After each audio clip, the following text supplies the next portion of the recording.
தமிழ் சினிமாவில் தெலுங்கு இசையமைப்பாளர்கள் தெலுங்கு பாடகர்கள் அப்படின்னு சொல்லி அவங்களுடைய ஆதிக்கம் அதிகமாக இருந்த ஒரு காலகட்டம். தமிழ் படம் தெலுங்குக்கு போனாலும் தெலுங்கு படம் தமிழுக்கு வந்தாலும் இந்த டப்பிங் பாடல்கள் முழுவதையும் பாடியதோடு பல நேரடி பாடல்களை கண்டசாலா அவர்கள் பாடிக்கிட்டு இருந்த ஒரு காலகட்டத்துக்குள்ள டிஎம்எஸ் அவர்கள் வராரு.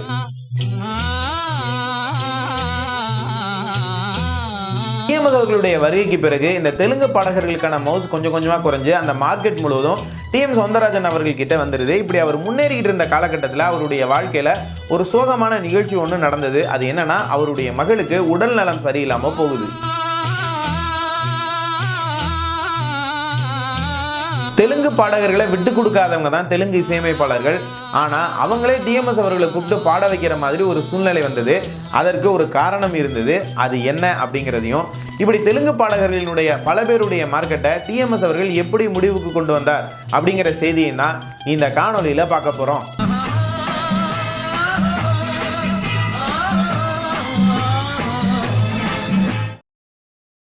டிஎம்எஸ் அவர்களுடைய வாழ்க்கையில் மட்டும் இல்லை, தமிழ் சினிமாவினுடைய பொற்காலமும் ஆரம்பித்த நேரம் அப்படின்னு சொல்லலாம். பல படங்கள் எடுத்துக்கிட்டு இருந்தாங்க இல்லையா? இதில் ஒரு படத்தில் எல்லா பாடல்களையுமே, அதாவது கதாநாயகனுக்கான எல்லா பாடல்களையுமே டிஎம்எஸ் அவர்கள் பாடுற மாதிரியாக சில படங்கள் அமைய ஆரம்பித்த ஒரு நேரம்னு சொல்லலாம். இந்த மாதிரியான ஒரு அமைப்பில் அவர் ஆரம்ப கால படம் எதுன்னு கேட்டிங்கன்னா, எம்ஜிஆர் அவர்கள் கதாநாயகனாக நடித்து மிகப்பெரிய வெற்றி பெற்ற மதுரை வீரன் படம். இந்த படத்தினுடைய இசையமைப்பாளராக இருந்த ஜி ராமநாதன் அவர்கள் இந்த படத்தில் எல்லா பாடல்களுமே ரொம்ப புதுமையான முறையில் நம்ம பண்ண போகிறோம் அப்படின்னு சொல்லி முடிவு பண்ணிடுறாரு. இதில் கதாநாயகனாக வரக்கூடிய எம்ஜிஆர், அதாவது மதுரை வீரன் பார்த்திங்கன்னா மாறு வேஷத்தில் வில்லனை பிடிக்கிறதுக்கு காட்டுக்குள்ளே போகிறாரு. அப்போ அந்த மாறுவேடம் இருக்கக்கூடிய ஒரு கோலத்தில் பாடக்கூடிய ஒரு பக்தி பாடல் அப்படின்னு முடிவு பண்ணிடுறாங்க. உடனே ஜி ராமநாதன் சொல்கிறாரு, ஏற்கனவே தியாகராஜ பாகவதர் பாடின ஒரு பாடலை அடிப்படையாக வச்சு நான் ஒரு தத்தகாரம் சொல்கிறேன், இதற்கு நீங்கள் ஒரு பாடல் எழுதுங்க அப்படின்னு சொல்லி தஞ்சை ராமையதாஸ் கிட்ட சொல்கிறாரு. சரி பாடுங்க அப்படின்ன உடனே ஜி ராமநாதன் பழைய தியாகராஜ பாகவதர் பாடலை பாடுறாரு. தீன கருணாகரனே நடராஜா நீலகண்டனே அப்படிங்கிறதான் அந்த பாடல். இதை அடிப்படையாக வச்சு தஞ்சை ராமையதாஸ் ஒரு புது பாடல் ஒன்று எழுதுறாரு. அந்த பாடல் தான் ஏச்சி பிழைக்கும் தொழிலே சரிதானா எண்ணி பாருங்க அப்படிங்கிற பாடல். இது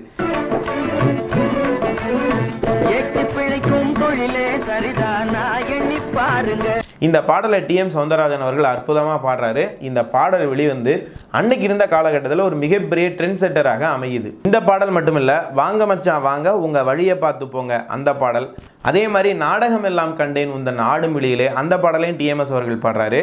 இதோட பட்டுக்கோட்டையார் எழுதிய புகழ்பெற்ற பாடலான சும்மா கிடந்த நிலத்தை குத்தி சோம்பல் இல்லாமல் ஏர் நடத்தி உள்ளிட்ட பாடல்களையும் மதுரை வீரன் திரைப்படத்தில் பாடுறாரு. டிஎம்எஸ் அவர்களை தவிர வேறு ஆண் பாடகர்கள் இந்த படத்துக்கு பாடலை, அதாவது படத்தில் வந்த எல்லா பாடல்களையும் டிஎம்எஸ் அவர்களே பாடினதுனால மதுரை வீரன் படம் டிஎம்எஸ் அவர்களுக்கு மிகப்பெரிய பேரையும் புகழையும் வாங்கி கொடுக்குது. இதே நேரத்தில் அவர் வச்சுருந்த அந்த ஃபோர்டு காரை விற்றுட்டு லேண்ட் மாஸ்டர் அப்படிங்கிற ஒரு காரை கச்சேரிக்கு போகிறதுக்காக, நிறைய ஆட்களை ஏற்றிட்டு போகிறதுக்காக அந்த கார் வாங்குறாரு. அதே நேரத்தில் அவருடைய வீட்டுக்கு எதிர்த்தாப்பில் இருந்த ஒரு பங்களாவையும் டிஎம் சௌந்தரராஜன் அவர்கள் விலைக்கு வாங்குறாரு. இந்த காலகட்டத்தில் டிஎம்எஸ் அவர்களுடைய உழைப்பு அப்படிங்கிறது அளப்பரியது. காலையில் வீட்டில் எல்லாரும் எந்திரிக்கிறதுக்கு முன்னாலேயே டிஎம்எஸ் அவர்கள் எந்திரிச்சு குளிச்சுட்டு முருகன் படத்துக்கு முன்னால் நின்று சாமி கும்பிட்டுட்டு வெளியே போயிடுவாராம். காஃபியோ டிஃபனோ வீட்டில் சாப்பிட மாட்டார். டிஎம்எஸ் அவர்கள் வெளியே போகும்போது வீட்டில் யாருமே, குழந்தைங்க உட்பட யாருமே எந்திரிச்சிருக்க மாட்டாங்க. நேராக அவருடைய கார் பார்த்தீங்கன்னா உட்லண்ட்ஸ் ஹோட்டலுக்கு போகும். அங்கே காஃபி டிஃபன் எல்லாம் சாப்பிட்டுட்டு ஏவிஎம்மோ வாகினியோ எந்தெந்த ஸ்டுடியோலலாம் ரெக்கார்டிங் இருக்கோ இந்த மாதிரி மாறி போய்கிட்டே இருப்பார். ஒரே நாளில் பார்த்தீங்கன்னா பல படங்களில் பல பாடல்கள் பாடுவார். இதெல்லாம் முடிச்சுட்டு இரவு ரொம்ப நேரம் தாமதமாக தான் டிஎம்எஸ் அவர்கள் வருவார். வரும்போது பார்த்தீங்கன்னா குழந்தைங்க தூங்கிடுவாங்களாம். டிஎம்எஸ் அவர்களே ஒரு குடும்பத்தை சேர்ந்தவங்க நிறைய நாள் பார்க்காமலே இருந்திருக்காங்க. அந்த மாதிரி ஒரு நாளைக்கு 18 மணி நேரத்துக்கிட்ட அயராமல் உழைத்து தமிழ் சினிமாவில் பல மார்க்கெட்டுகளை டிஎம்எஸ் அவர்கள் தன்வயப்படுத்தி இருந்தார். அதாவது நல்ல உச்சரிப்புக்காக ஏபி நாகராஜன் போன்ற இயக்குநர்கள் பயன்படுத்தினாங்க. சிவாஜி எம்ஜிஆர் படங்களில் நிறைய வாய்ப்புகள் அப்படிங்கிறது வந்தது. கதாநாயகனுக்கான அறிமுக பாடல், தத்துவ பாடல்லாம் பாடிக்கிட்டு இருந்தார். வாய்ஸ் மாடுலேஷன் அப்படிங்கிற முறையில் ஏஎம் ராஜாவுடைய மெலோடி மார்க்கெட்டையும் டிஎம்எஸ் அவர்கள் தன்வசப்படுத்தி இருந்தார். இப்போ டிஎம்எஸ் அவர்களுடைய பாதையில் அடுத்த கட்ட போட்டியாளர்களாக இருந்தவங்க யார் அப்படின்னு பார்த்தீங்கன்னா, தெலுங்கு பாடகர்கள். குறிப்பாக சொல்லணும்னா கண்டசாலா அவர்களை சொல்லலாம். அந்த காலகட்டத்தில் பார்த்தீங்கன்னா ஒரே நேரத்தில் தமிழில் இருந்தும் படம் தெலுங்குக்கு போகும், தெலுங்குல இருந்தும் தமிழுக்கு வரும். இப்போ இதில் டப்பிங் பாடல்கள் இருக்கும் பார்த்தீங்களா, இதை தமிழ்லையும் தெலுங்குலையும் சேர்த்து பார்த்தீங்கன்னா கண்டசாலா அவர்கள் தான் பாடுவார். கண்டசாலா தமிழில் தான் பாடுவார், ஆனால் அதை கேட்குறதுக்கு தெலுங்கு மாதிரி தான் இருக்கும். இருந்தாலும் தெலுங்கு இசையமைப்பாளர்கள் தெலுங்கு பாடகர்களுக்கு தான் வந்து முக்கியத்துவம் கொடுக்கறதுல அவங்க வந்து தெளிவாக இருந்தாங்க. அதனால இந்த பாடல்கள் பெரும்பாலும் கண்டசாலா அவர்கள் தான் பாடுவார். அதே மாதிரி ஒரே நேரத்தில் புகழ்பெற்ற தெலுங்கு நடிகர்களை வச்சு தெலுங்குலையும் தமிழ்லையும் ஒரே நேரத்தில் படம் எடுப்பாங்க. அந்த பாடல்களையும் பெரும்பாலும் கண்டசாலா அவர்கள் தான் பாடிக்கிட்டு இருந்தார்.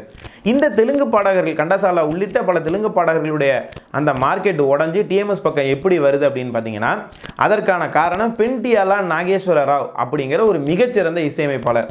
இவர் வந்து ஒரு பெரிய திறமைசாலி. தமிழ்லையும் தெலுங்குலையும் பல மிகச்சிறந்த பாடல்களை வந்து உருவாக்கியிருக்காரு. இவருக்கான ஒரு சிறப்பு என்னன்னா, பி சுசீலா அப்படிங்கிற ஒரு மிகச்சிறந்த பாடகியை வந்து திரையுலகத்துக்கு அறிமுகப்படுத்தியவரே இந்த பெண்டியாலா நாகேஸ்வர ராவ் அப்படிங்கிற இந்த தெலுங்கு இசையமைப்பாளர் தான். அது மட்டும் இல்லாமல் புகழ்பெற்ற வெற்றி கூட்டணி அப்படின்னு அழைக்கப்படக்கூடிய டிஎம்எஸ் சுசீலா அப்படிங்கிற கூட்டணியும் நான் வளர்த்த தங்கை அப்படிங்கிற இவருடைய படத்தில் தான் இவர் வந்து முதல்ல அறிமுகப்படுத்தினார். இவருடைய மார்க்கெட்டுக்குள்ளே இவருடைய படங்களில் டிஎம்எஸ் அவர்கள் எப்படி பாட ஆரம்பிக்கிறார் அப்படின்னு சொன்னால், இவர் வந்து சௌபாகியவதி அப்படிங்கிற ஒரு படத்துக்கு இசையமைச்சிக்கிட்டு இருக்கிறாரு. அப்போ தீன கருணாகரனே நடராஜா பாடலை அடிப்படையாக வச்சு ஜி ராமநாதன் அவர்கள் ஒரு பாடல் போட்டிருக்காரு இல்லையா, அதை கேட்குறாரு. இதே மாதிரி ஒரு பாடலை நம்மளும் வந்து போடணும்னு சொல்லி இவர் நினைக்கிறார் பெண்டியாலா அவர்கள். அதுக்காக ஒரு உருவாக்கிய பாடல் தான் தில்லையம்பல நடராஜாங்கிற பாடல்.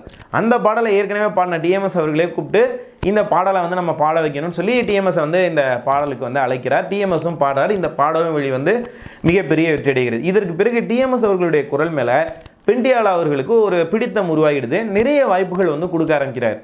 இந்த சூழ்நிலையில் புகழ்பெற்ற தெலுங்கு நடிகராக இருந்த நாகேஸ்வர ராவ் அவர்களை வச்சு ஒரே நேரத்தில் தமிழ்லையும் தெலுங்குலையும் சேர்த்தாப்புல கலைவாணன்ற ஒரு படம் வந்து எடுக்கிறாங்க. இந்த படத்தில் கதை, திரைக்கதை, வசனம் எதுவுமே சரி இருக்காது.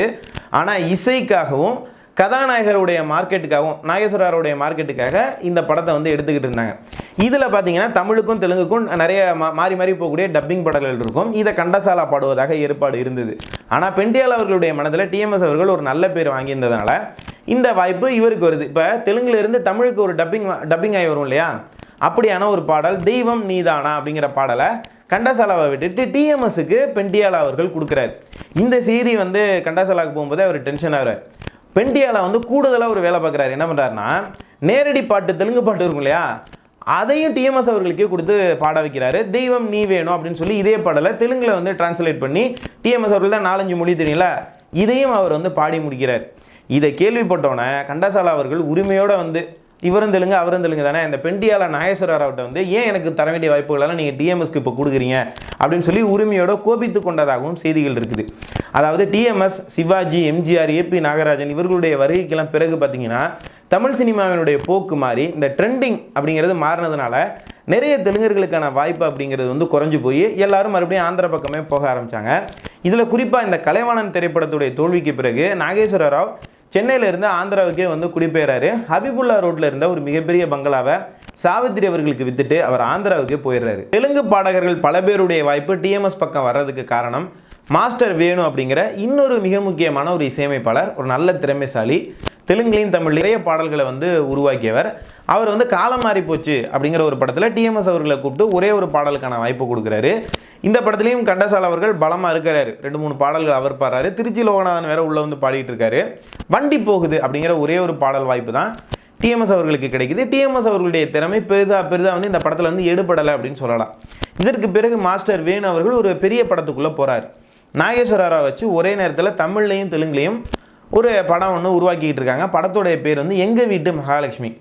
இதில் பல பேர் பாடிட்டு இருக்காங்க. குறிப்பாக நிறைய பாடல்களை கண்டசாலா அவர்கள் பாடுறாரு. இதில் ஆடி பாடி வேலை செஞ்சால் அலுப்பு இருக்காதுங்கிற பாடலை கண்டசாலா பாடி அந்த பாடல் ரொம்ப நல்லா வந்துடுது. ஒரு புகழ்பெற்ற பாடலாகவும் அமையுது. பல பாடல்களை கண்டசாலா பாட ஒரே ஒரு பாடல் மட்டும் மிச்சம் இருக்குது. இந்த காலகட்டத்தில் இவங்க என்ன பண்ணுறாங்க அப்படின்னா, இந்த தெலுங்கு பாடகர்கள் மணப்பாறை மாடுகட்டி பாடல் பாடி தானே வந்து டிஎம்எஸ் வந்து ரொம்ப ஃபேமஸ் ஆனார். அதே மாதிரி பாடலை நம்ம வந்து உருவாக்க முடியாதா அப்படின்னு சொல்லிட்டு அதற்கான முயற்சிகள் நடக்குது. உடனே இது வந்து பரபரப்பாக பேசுகிறாங்க. மணப்பாறை மாடுகட்டி பாட்டு மாதிரியே இந்த படத்தில் ஒரு பாட்டு வரப்போதான், மாஸ்டர் வேணு வந்து ரெடி பண்ணுறாராம், கண்டசாலா தான் பாட போகிறாராம் அப்படின்னு சொல்லி சொல்கிறாங்க. கண்டசாலா அவர்களுடைய குரல் பற்றி தெரியும். அவர் சாதா தமிழ் வந்து பாடுனால இது தெலுங்கு மாதிரி தான் இருக்கும். இப்போ இந்த கிராமத்து ஒரு ஆள் பாடக்கூடிய ஒரு பாடலை இவர் எப்படி பாடுவாருங்கிற குழப்பம் நிறைய பேருக்கு இருக்குது. இருந்தாலும் பாடலை வந்து எழுதுறதுக்காக உடுமலை நாராயணவியோ கூப்பிட்டுறாங்க. உடுமலை நாராயணவி என்ன எழுதுறாரு அப்படின்னா, உழுதுண்டு வாழ்வாரை வாழ்வார் மற்றாரெல்லாம் தொழுதுண்டு பின் செல்பவர் என்றே சொல்லும் பழுதற்ற வள்ளுவன் பைந்தமிழ் நீதி அப்படிங்கிற தொகையரால் ஆரம்பித்து நாட்டுக்கு பொருந்தும் நாமே நடத்தும் கூட்டு பண்ணை விவசாயம்னு ஒன்று எழுதுறாருங்க. அதாவது இந்த பாட்டுக்காக கதாநாயகனை நகரத்திலேருந்து கிராமத்துக்கு கொண்டு வந்து அவர் கூட்டு பண்ணையில் விவசாயம் பண்ணுற மாதிரி வச்சு அப்போ ஒரு விவசாய பாட்டு எழுதலாம் இல்லையா? இப்படி வந்து ஒரு பாடலை வந்து உருவாக்குறாங்க. பாடலை மாஸ்டர் வேணும் எழுதி வாங்கிடுறாரு உடுமலையார்ட்ட. ஆனால் பார்க்குறாரு இது வந்து ஒரு தமிழ் ஃபீல்டில் இருக்கணும், ஒரு கிராமத்தால் கூட ரசிக்கணும், மணப்பாறை மாடுகடிக்கு போட்டின்னு வேற சொல்லிட்டோம். இப்போ என்ன பண்ணுறது, இது கண்டசாலை வச்சு இதை பாட வைக்க முடியுமா அப்படின்னா கண்டசாலைகிட்ட சொல்லியிருக்காரு, வேணாங்க உங்களால் இதை பாட முடியாதையா விட்டுரு அப்படின்ட்டு இருக்காரு.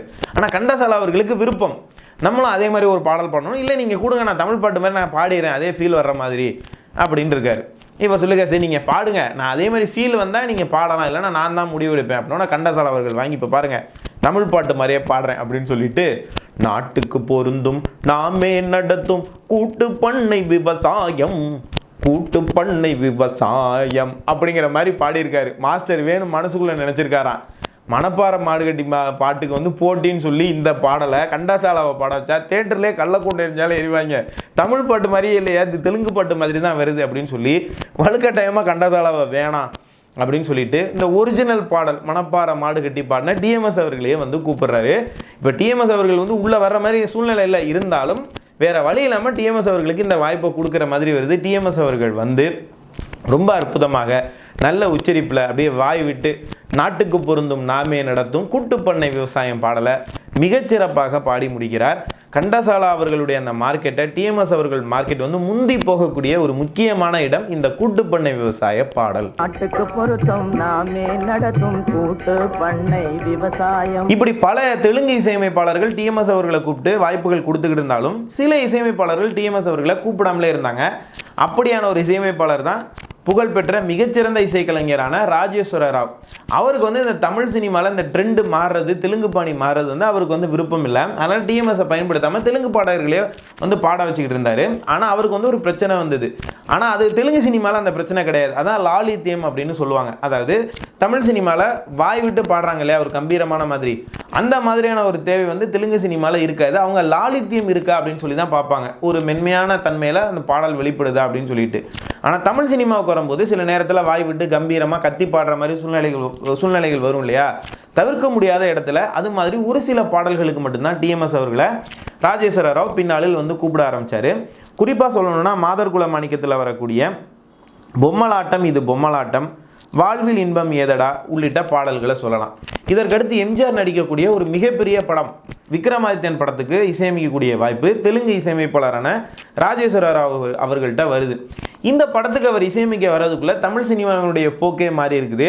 டிஎம்எஸ் அவர்களுடைய ஆதிக்கம் மிகப்பெரிய அளவில் இருக்குது. அதனால் வேறு வழி இல்லாமல் இந்த படத்தில் வந்து டிஎம்எஸ் அவர்களை வந்து அழைச்சி பாடல்களை பாட வைக்கிறாரு. அப்போ திமுக வந்து வேறு தமிழ்னு பேசிக்கிட்டு இருந்ததுனாலையும், எம்ஜிஆர் வந்து திமுகவில் உள்ளே போய் நிறைய தமிழ் பாடல்களுக்கு முக்கியத்துவம் கொடுத்துக்கிட்டு இருந்ததுனாலையும் ராஜேஸ்வர ராவ் அவர்களுக்கு விருப்பம் இருக்குதோ இல்லையோ இந்த படத்தில் இருக்கக்கூடிய எல்லா பாடல்களுக்குமான வாய்ப்பு டிஎம்எஸ் அவர்களை சென்று சேருகிறது. தமிழ் சினிமாவுடைய இந்த போக்கு என்ன ஆகுதுன்னா, நேரடியாக தெலுங்குலேருந்து இங்கே வந்து வேலை பார்த்துக்கிட்டு இருந்தாங்க இல்லையா நிறைய கதாசிரியர்கள், இயக்குநர்கள், இசையமைப்பாளர்கள், நடிகர்கள், இவங்களுக்கெல்லாம் வந்து மார்க்கெட் இல்லாமல் போயிடுது. இருந்தாலும் சில திறமை வாய்ந்த தெலுங்கு கலைஞர்கள் தொடர்ந்து தமிழ் சினிமாவில் தங்களுடைய வாய்ப்புகளை வந்து தக்க வச்சுக்கிட்டு இருந்தாங்க. அதில் ஒரு மிகச்சிறந்த இசையமைப்பாளர் தான் சலபதி ராவ். ரொம்ப திறமைசாலி. ஆந்திராவில் பொது உடைமை இயக்கங்களில் தன்னை வந்து ஈடுபடுத்தி கொண்டவர். ஆந்திராவினுடைய நாட்டுப்புற இசையை தெளிவாக கற்றுக்கிட்டு அதை நவீன இசையோட கலந்து கொடுக்கறதுல ஒரு மிகச்சிறந்த திறமையாளர் அப்படின்னு சொல்லலாம். அவருடைய முதல் படம் அபர தீபம். அந்த படத்திலேயே தமிழ்நாட்டுடைய சூழ்நிலையை புரிஞ்சுக்கிட்டு மிகச்சிறந்த தமிழ் பாடகரான டிஎம்எஸ் அவர்களுக்கு வாய்ப்புகளை வந்து கொடுக்க ஆரம்பித்தார். பட்டுக்கோட்டையருடைய பாடல்கள் புகழ்பெற்று இருந்த காலகட்டத்தில் அதே மாதிரியாக உருவாக்கணும் அப்படின்னு சொல்லிட்டு ஆந்திராவிலிருந்து நேரடியாக இங்கே வந்த சில இசையமைப்பாளர்கள் முயற்சி பண்ணுறாங்க இல்லையா, அதில் ஓரளவுக்கு வெற்றியடைந்தவர் இந்த சலபதி ராவ் அப்படின்னு சொல்லலாம். அமரதீபம் படத்தில் சிவாஜி கணேசன் அவர்கள் பாடுற மாதிரியான ஒரு வேடிக்கையான ஜனரஞ்சக பாடல் வருது. அந்த பாடல் வாய்ப்பு டிஎம்எஸ்க்கு வந்து சலபதி ராவ் அவர்கள் கொடுக்குறாரு. அந்த பாடல் வந்து மிகப்பெரிய வெற்றியடைகிறது. அந்த பாடல் தான் நாணயம் மனுஷனுக்கு அவசியம் அப்படிங்கிற பாடல். 1950களில் மட்டும் இல்லை 60களிலும் சலபதி ராவ் தமிழ் சினிமாவில் தொடர்ந்து தன்னுடைய வாய்ப்புகளை வந்து தக்க வச்சுக்கிட்டு இருந்தார். டிஎம்எஸ் அவர்களுக்கு தொடர்ந்து பல வாய்ப்புகளை கொடுத்துக்கிட்டே இருந்தார். நாணயம் மனுஷனுக்கு அவசியம், மிகவும் அவசியம். இதில் ஒரு சூட்சமமான விஷயம் என்னன்னா, அந்த காலகட்டத்தில் தெலுங்கு இசையமைப்பாளர்கள் ஒரு நல்ல தமிழ் பாடகர் அப்படிங்கிறத தாண்டி தெலுங்கு பாடகர்களுக்கு தான் நிறைய வாய்ப்புகள் கொடுத்துக்கிட்டு இருந்தாங்க. அப்போ இந்த வாய்ப்புகள் எல்லாம் டிஎம்எஸ் அவர்களுக்கு எப்படி வந்தது அப்படின்னு சொல்லி ஆய்வாளர்கள் கருதுறாங்க. அப்படின்னா, ஒரு பக்கம் சிவாஜி, எம்ஜிஆர், ஜெமினிங்கிற மூவேந்தர்கள் தமிழ் சினிமாவை கைப்பற்றாங்க. இன்னொரு பக்கம் திராவிடத்திற்கும் காங்கிரஸுக்குமான அந்த போட்டி அப்படிங்கிறது தமிழ் சினிமாவின் வாயிலாக வெளிப்பட்டு அது மாதிரியான நல்ல நல்ல தமிழ் வசனங்கள்லாம் ஒரு பக்கம் எழுதிக்கிட்டு இருந்தாங்க. இன்னொரு பக்கம் ஏபி நாகராஜன் உள்ளிட்ட படைப்பாளர்கள் வந்து நல்ல தமிழை, சாதாரணமான தமிழை மக்கள் மத்தியில் கொண்டு போயிட்டு இருந்தாங்க.